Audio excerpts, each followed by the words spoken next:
A'udzubillahi minasyaitonirrajim. Bismillahirrahmanirrahim. Assalamualaikum warahmatullahi wabarakatuh. Kembali lagi bersama Mang Sukir, yang tentunya akan menemani teman-teman semua dengan sebuah kisah-kisah horor dan mistis. Dan untuk cerita kali ini, Mang Sukir akan menceritakan sebuah kisah yang berjudul Potongan Jari di Dalam Semangkuk Mie. Cerita ini ditulis oleh Yusni. Dan seperti biasa, bagi teman-teman yang penasaran dengan sang penulis atau ingin membacanya secara langsung, teman-teman bisa langsung cek link yang saya sudah siapkan ada di deskripsi. Dan tak usah berlama-lama, bagaimanakah untuk cerita kali ini? Ini dia kisahnya. Selamat mendengarkan.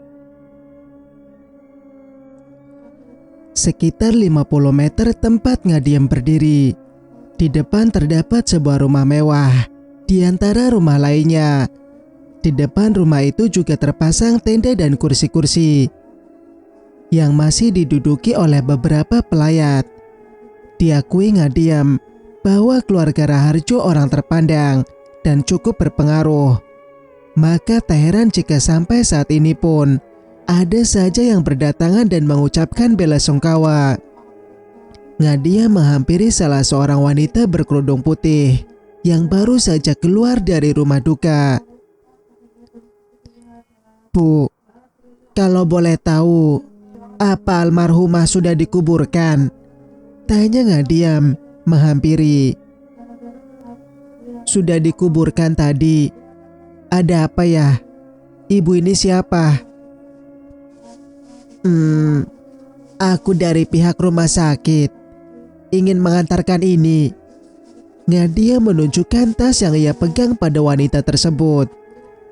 Ngadiam dipandangi mulai dari atas sampai bawah kakinya.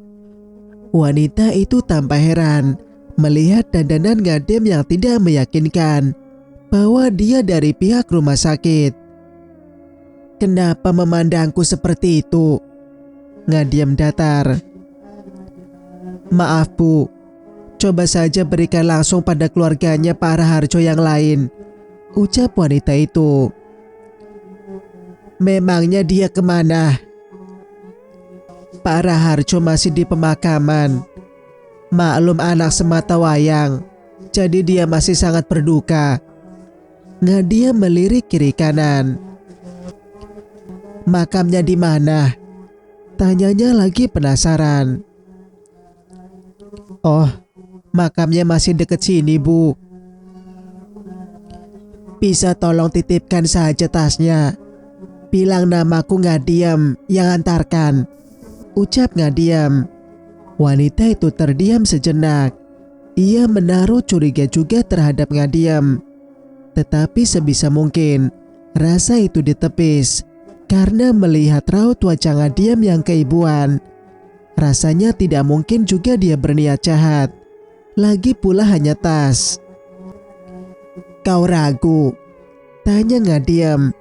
Menerka apa yang dipikirkan wanita itu tentang dirinya. "Aku petugas kebersihan di rumah sakit tempat anak Raharjo dirawat selama ini. Perawat meminta aku mengirimnya ke sini karena rumahku searah dari rumah duka. Tapi karena katamu Raharjo masih di pemakaman, tidak mungkin aku menunggunya. Jadi kutitipkan saja. Bisa?" lanjut Ngadiam. "Baiklah Bu." Wanita itu menerima tasnya. Ngadiam berbalik badan dan tersenyum lebar. "Apa yang kau pikirkan Raharjo kalau mendengar namaku? Ngadiam, wanita yang selama ini kau kira sudah mati," gumam Ngadiam dalam hati. Ia beranjak pergi dari sana. Sementara itu, pelayat tersebut mengerutkan dahinya. Ia merasa aneh. Mulai dari Ngadiam yang menyebut Raharjo tanpa menggunakan kata Pak, seolah sudah sangat akrab. Sudahlah. Pelayat tersebut kembali lagi ke rumah Raharjo, ingin memberikan tas. Ngadiam bersembunyi di balik tiang listrik yang ada di pinggir jalan. Ia sedang mengintip Raharjo dari kejauhan yang terisak di dalam area perkuburan. Kebetulan, sang anak dimakamkan paling ujung. Mata wanita itu mengedar ke sekitar, sunyi karena pemakaman muslim itu letaknya berjauhan dari pemukiman warga. Di sekitarnya hanya ditumbuhi pohon-pohon mahoni di tepi jalan. Tak lama, terlihat ada pergerakan dari Raharjo. Ia bangkit hendak meninggalkan makam anaknya. Ngadiam segera mencari tempat sembunyi yang lain. Bahkan ia masuk ke selokan besar yang tidak ada airnya. Ia menunggu Raharjo benar-benar pergi dengan mobilnya. Setelah itu, Ngadiam susah payah naik kembali ke atas. Mobil Raharjo juga melesat jauh. Ngadiam bergegas masuk ke pemakaman.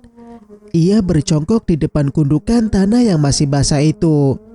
Hanya bernisankan papan yang diberikan nama Mita Raharjo untuk sementara. Sepoi-sepoi angin mengembuskan anak-anak rambut Ngadiam. Bunga kamboja yang berjatuhan di sekitar makam anak Raharjo membuat hawa di sekitar terasa berbeda dari biasanya.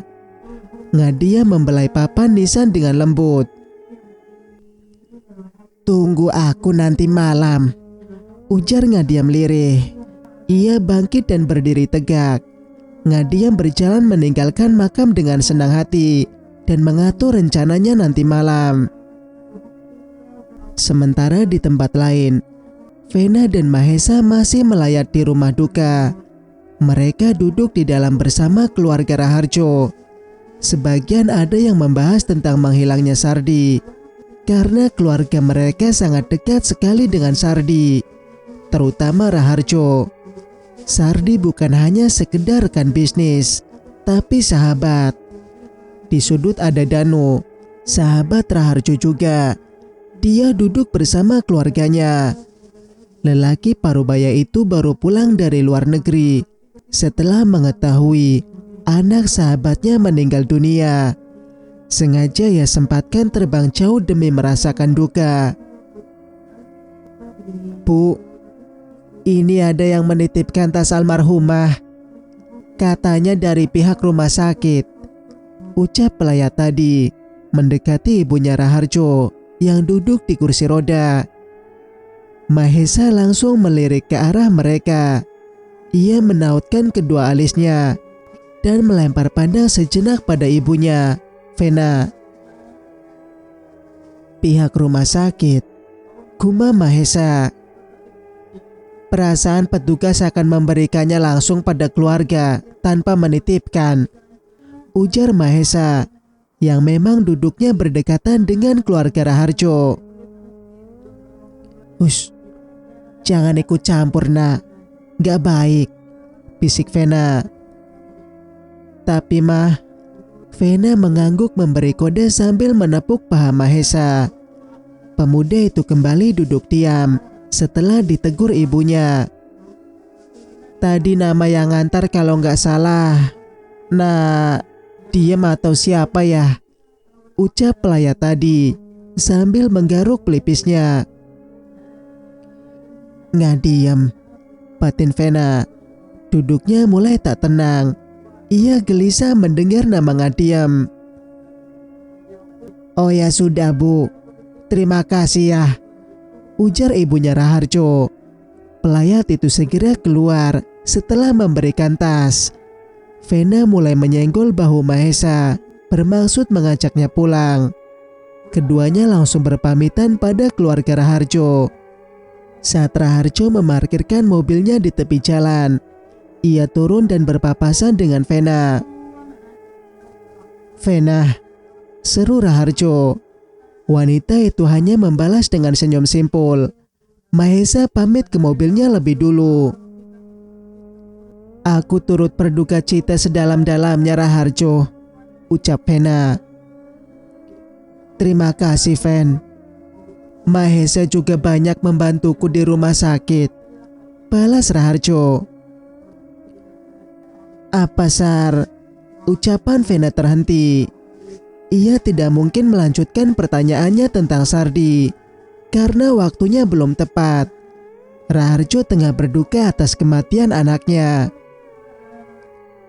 Ada apa, Fen? Lain kali aku ingin mengobrol berdua denganmu. Vena menepuk pundak Raharjo dan berlalu pergi. Singkat cerita, di sepanjang perjalanan, Vena terus memikirkan Ngadiam. Ia melamun sambil memijit dahi dengan siku tangan bersimpuh pada kaca mobil. Mama kenapa? Sakit? Tanya Mahesa yang sedari tadi memperhatikan Vena. Gak apa-apa nak, jawab Vena singkat, membuyarkan lamunannya. Jelas ia sedang menghubung-hubungkan kehilangan Sardi dengan kedatangan Ngadiam ke rumah Raharjo. Beralasan ingin mengembalikan tas dari rumah sakit. Bagaimana mungkin dia tahu rumah Raharjo? Sementara ia hanya memberitahu rumah Tanto dan kantor Sardi kepada Ngadiam.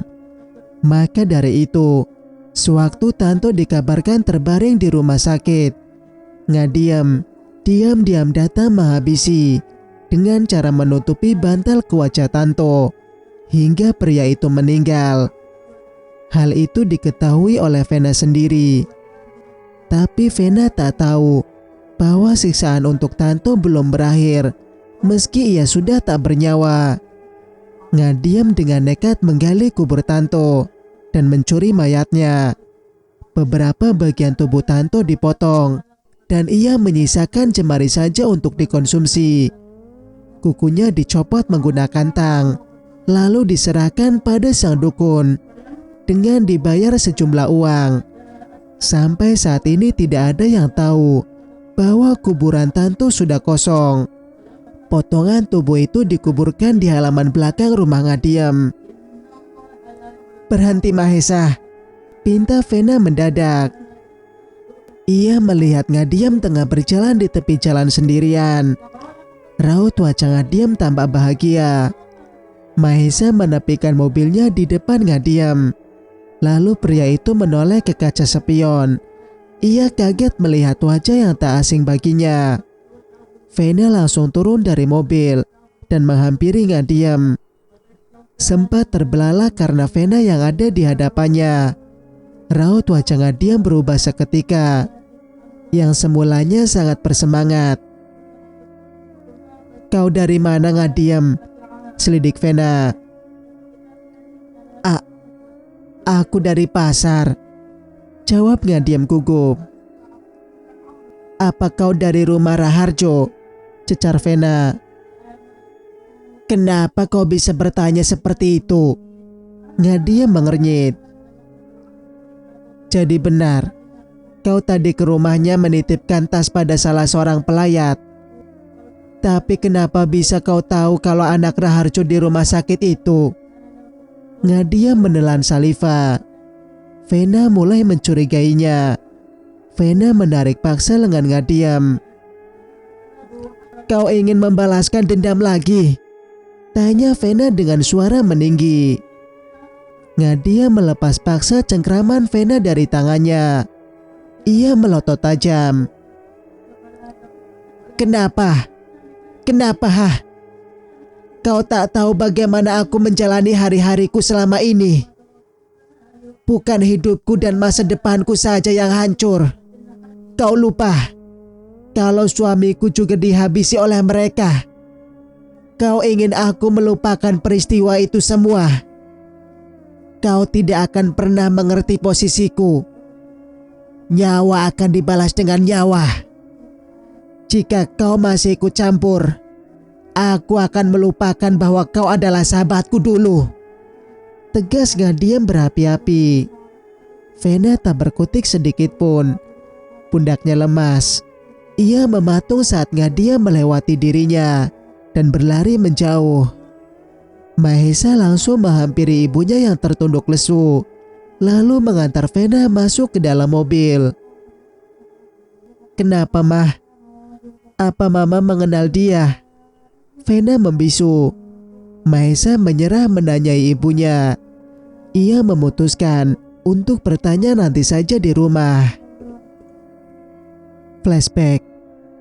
Ngadiam baru saja melangsungkan pernikahannya dengan Yudi, suaminya. Mereka saling mengemban senyum kebahagiaan karena telah sah menjadi suami istri. Saat para tamu undangan pulang dan acara pun selesai, seperti layaknya pengantin yang lain, mereka ingin mengecap nikmatnya menjadi sepasang kekasih yang telah halal di mata Tuhan. Ngadiam dalam balutan kebaya panjang melepas aksesoris satu persatu. Raut wajahnya mendadak berubah setelah Yudi menerima telepon dari kantor. Suaminya itu bersiap mengenakan kemeja biasa. Ia juga terlihat buru-buru. Ingin rasanya Ngadiam marah, tapi sebisa mungkin ia tahan. Bagaimana bisa Yudi melewati malam pertama mereka hanya demi kerjaan kantor? Bukannya sudah cuti untuk beberapa hari. Maaf sayang, di kantor ada masalah. Aku dipinta untuk datang, ucap Yudi sambil mengecup pucuk kepala istrinya. Ngadiam hanya pasrah. Ia harus meneguk Salifah malam ini karena angannya tentang malam pertama yang begitu indah telah buyar. Semangatnya yang sempat menggebu-gebu sudah hilang seketika, hambar. Yudi tak peduli sama sekali bagaimana perasaan istrinya yang harus menelan kekecewaan. Tanpa melepas kebaya dan rambut terurai, bahkan riasan pun belum dihapus, Ngadiam menatap suaminya dari balik jendela. Mobil Yudi meninggalkan rumah. Ngadiam berjalan kontai dan duduk di tepi ranjang. Lalu dia merebahkan dirinya sambil memandangi langit-langit kamar. Perlahan mata Ngadiam memberat dan ia pun terlelap sampai keesokan harinya. Saat bangun, ia kembali melihat ke balik jendela kamar. Ternyata Yudi tak pulang semalaman. Sepenting itukah pekerjaannya di kantor dan harus mengabaikan malam pertama mereka yang sudah dirancang jauh-jauh hari. Tiba-tiba telepon di atas nakas berdering. Ngadiam mengangkatnya sambil duduk di tepi ranjang. Iya, halo, dengan siapa ya? Tanya Ngadiam. Benar, ini dengan Nyonya Ngadiam. Yang di seberang juga balik bertanya. Suara khas seorang pria. Perasaan Ngadiam mulai tak tenang. Satu tangannya meremas tengkuk. Iya, benar. Ada apa ya? Kami dari kepolisian ingin mengabarkan bahwa saudara Yudi ditemukan jatuh dari lantai 5 dan meninggal di tempat. Saat ini jenazah kami bawa ke rumah sakit Pangkatan. Ngadiam terbelalak. Ia hanya bisa mematung dengan bulir bening yang berhasil lolos dari pelupuk matanya. Tidak mungkin, ucap Ngadiam sok. Tanpa sadar telepon genggam itu terjatuh dari tangannya. Ngadiam tanpa mengganti pakaiannya langsung ke rumah sakit. Ia berlari menyusuri koridor rumah sakit menuju ruang jenazah. Dadanya bergemuruh. Ia masih berharap bahwa semuanya hanyalah mimpi. Tapi begitu pintu ruang jenazah dibuka untuknya, langkah Ngadiam melambat. Ia menarik napas berat. 2 orang petugas rumah sakit, Danu, Tanto, Raharjo dan Sardi, juga sudah ada di dalam. Mereka menatap Ngadiam yang terlihat sangat kacau. Di atas ranjang dorong itu, ada sosok yang begitu ia harapkan kepulangannya semalam. Jasad Yudi tertutup kain putih. Ngadiam berhambur memeluk jasad yang telah terbujur kaku itu. Ngadiam meratap sejadi-jadinya. Kenapa kau tinggalkan aku? Kenapa harus begini? Kita baru saja jadi suami istri. Bangunlah, sayang. Aku mohon. Ngadiam terus meracau. Yudi bunuh diri tadi malam. Dia melompat dari lantai 5. Kami menemukannya tadi pagi, ucap Raharjo lirih. Tidak mungkin suamiku melakukan hal bodoh itu. Tadi malam dia menerima telepon dari kantor, tepis Ngadiam dengan suara parau. Keempat orang itu saling melempar pandang. Mereka mundur satu persatu meninggalkan Ngadiam. Singkat cerita, sabar Ngadiam, ikhlaskan kepergian Yudi agar dia tenang di alam sana, ucap Vena saat menemani sahabatnya itu ke pemakaman. Yudiku tidak mungkin bunuh diri. Aku tahu betul gimana dia selama ini. Dia selalu taat beribadah. Mana mungkin ia berpikir rendah seperti itu. Tangis Ngadiam semakin menguat. Ia mengenang sosok Yudi yang selalu bersikap baik, bahkan sangat taat beragama. Jelas saja Ngadiam tak percaya kematian suaminya dengan cara bunuh diri. Vena mengendar pandangan, mencari sosok Danu, Raharjo, Tanto dan Sardi. Sejak tadi mereka tidak ikut melayat dan mengantar jenazah temannya saja. Ke peristirahatan terakhir juga tidak. Aku akan melapor ke polisi agar kasus suamiku diselidiki lebih dalam. Aku yakin dia tidak bunuh diri, ujar Ngadiam sambil mengelap ingusnya dengan lengan. Apa kau menduga dia dibunuh? Begitu, tanya Vena. Ngadiam terdiam. Ia berdiri tegak sambil menyeka sisa-sisa bulir bening di wajahnya. Dengan langkah pasti, ia tinggalkan makam sang suami yang masih basah. Vena pun menyusulnya. Ternyata Ngadiam ke kantor polisi untuk membuat laporan. Kedatangannya tak diindahkan dan dianggap lelucon oleh para penegak hukum itu. Bu, sudah jelas bahwa saudara Yudi bunuh diri, melompat dari lantai atas karena keinginannya sendiri, bukan karena dibunuh. Logikanya aja sudah jam 11 malam. Para satpam menyatakan hanya melihat mobil saudara Yudi yang datang tanpa ada orang lain bersamanya, maupun ada orang lain di kantor, tegas salah seorang polisi. Tapi malam itu suamiku menerima telepon dari kantor sebelum datang ke sana. Ngadiam tetap kekeh. Maaf Bu, setelah kami memeriksa saksi di tempat kejadian, tidak ada yang mengaku melihat siapapun selain saudara Yudi di sana. Bapak hanya memeriksa satu sapam itu saja kan? Ngadiam mulai tersulut emosi. Beberapa orang petugas memaksanya untuk keluar bersama dengan Vena. Lagi-lagi Ngadiam harus menelan kekecewaan. Hatinya menolak semua yang dikatakan polisi tadi. Kemana harus ia cari keadilan untuk suaminya? Ngadiam, sebaiknya kita pulang ya, ajak Vena. Tidak, aku akan ke kantor, ucap Ngadiam. Ia berlalu meninggalkan sahabatnya itu di depan kantor polisi. Ngadiam benar-benar mendatangi kantor. Ia ingin mencari bukti tentang kematian suaminya, yang menurut dia sangat tidak wajar. Saat ia melewati sebuah ruangan di dekat tangga yang menghubungkan ke lantai atas, sayup-sayup terdengar suara beberapa orang tengah tertawa lepas. Akhirnya si Yudi berhasil kita singkirkan, ucap Raharjo di ruangan yang tak dipergunakan lagi itu. Sementara ada Danu, Tanto dan Sardi yang duduk di sofa sudut sambil berleha-leha.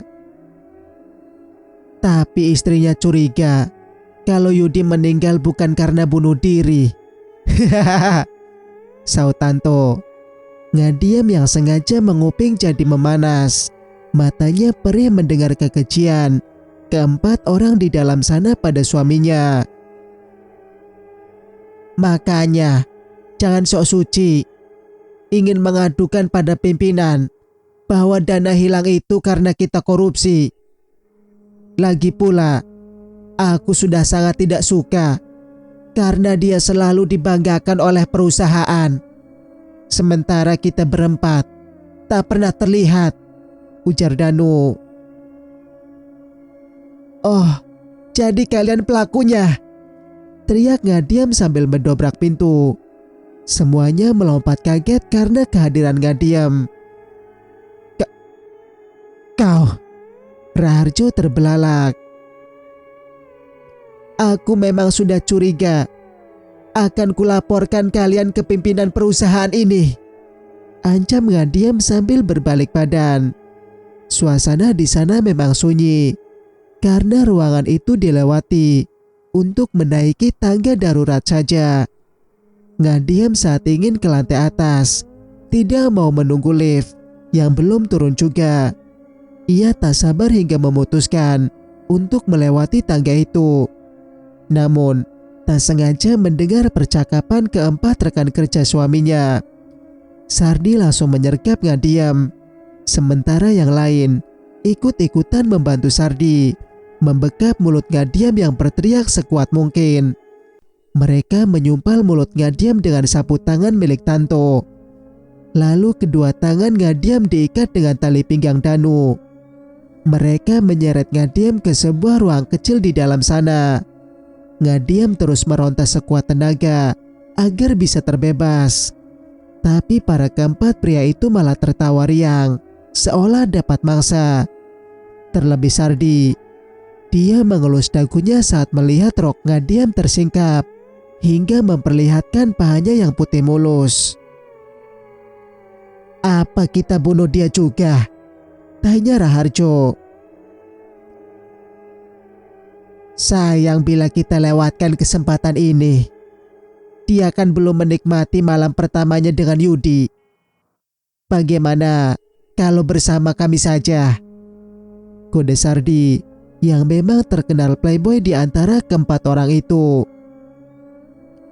Bagus juga idemu, jawab Tanto bersemangat. Ngadiam terbelalak. Mati lebih baik baginya daripada harus digilir oleh para pembunuh suaminya. Bagaimana Raharjo? Sardi menyenggol bahu temannya itu. Kita tidak bisa membebaskan dia karena akan mengancam keselamatan kita berempat. Udah, tenang aja. Kita nikmati dulu sebelum kita lenyapkan, ucap Sardi yang sudah menggebu. Raharjo lepas tangan. Sardi paling bersemangat. Mereka bertiga menunggu giliran saat Sardi merebut mahkota Ngadiam. Teriak tanpa ampun, banjir air mata, dan menahan kesakitan yang teramat sangat. Hari itu Ngadiam menyatakan bahwa ia sudah tiada. Alih-alih ingin mencari bukti, malah ia masuk ke dalam kandang singa yang lapar. Setelah melihat Ngadiam lemas, Danu membuka sumpalan di mulut wanita yang setengah telanjang itu. Tali pinggang yang mengerat kedua tangan Ngadiam dilonggarkan. Raharjo keluar memastikan bahwa semua karyawan di kantor telah pulang. Mereka berempat duduk sambil melepas penat seraya menghisap sebatang rokok. Ngadiam terisak memperbaiki pakaiannya. Ia mengumpulkan tenaga untuk berdiri tegak. Matanya melirik sebuah benda tajam yang ada di sudut nakas ruang itu. Sepertinya itu adalah ruang dapur yang sudah tidak digunakan lagi. Ngadiam meraih pisau yang berkarat itu. Ia berniat ingin membunuh para bajingan itu semua. Tanpa diduga, Ngadiam menusuk lengan Danu hingga lelaki itu memekik keras. Ngadiam melakukannya berkali-kali hingga darah memuncrat mengenai wajahnya sendiri. Yang lain berusaha melerai sampai wajah Ngadiam diberi bau kementah oleh Raharjo hingga tubuhnya limbung. Cuy, dasar wanita gila, umpat Sardi meludahi wajah Ngadiam. Beraninya kau menusuk Danu, sini carimu. Raharjo memaksa meraih tangan kanan Ngadiam Raharjo memberi kode pada Tanto untuk mengambil sebilah pisau yang tajam di dapur. Tak menunggu lama, pisau itu diberikan pada Raharjo yang sedari tadi memegang tangan kanan Ngadiam. Ngadiam memakai kencang dan mulutnya kembali tersumpal agar tak terdengar sampai keluar. Nyaris ruang ujung jari Ngadiam yang menggantung menyisakan kulit itu hampir terputus. Darah mengalir deras. Sakit tak tertahan sampai darahnya berdesir hebat. Akan kita bakar dia bersama rumah peninggalan suaminya itu.